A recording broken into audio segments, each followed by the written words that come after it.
Boker Tov. La Kabbalah nous enseigne que l'être humain possède 3 sens desquels il profite énormément dans ce monde-ci, mais aussi et surtout dans les étapes de l'évolution de l'âme, ainsi que nous allons l'expliquer.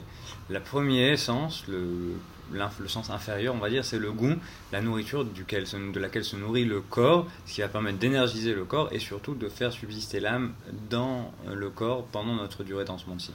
La deuxième étape, le deuxième sens, c'est l'odorat, qui va nourrir non seulement quelques-unes de nos joies. Quand on sent une bonne odeur, ça peut permettre d'apaiser notre corps, notre humeur, mais aussi et surtout va nourrir notre âme dans le Gan Eden inférieur, qui est l'étape intermédiaire de l'évolution de l'âme après la sortie du corps. La troisième étape, le troisième sens le plus élevé, qui est aussi l'organe le plus élevé dans le visage, c'est la vue, qui va non seulement permettre de nous réjouir dans ce monde-ci, à savoir quand on voit nos enfants heureux, ou quand on voit le kotel, ou quand on voit un Sefer Torah, ça va apporter une grande joie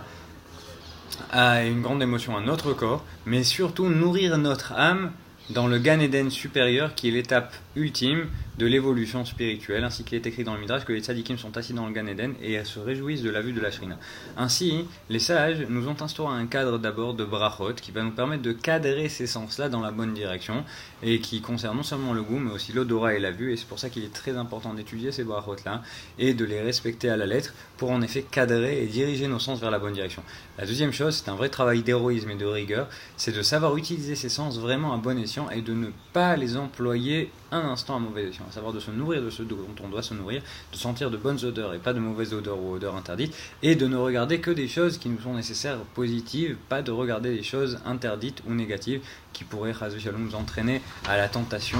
ou à la jalousie. Et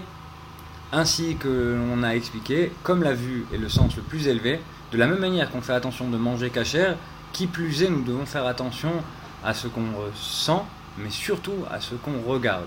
Et c'est pour ça qu'il est très important de respecter non seulement le cas des brachot, mais aussi de faire ce travail, d'être conscient de ce travail-là, afin d'arriver à notre objectif le plus vite possible.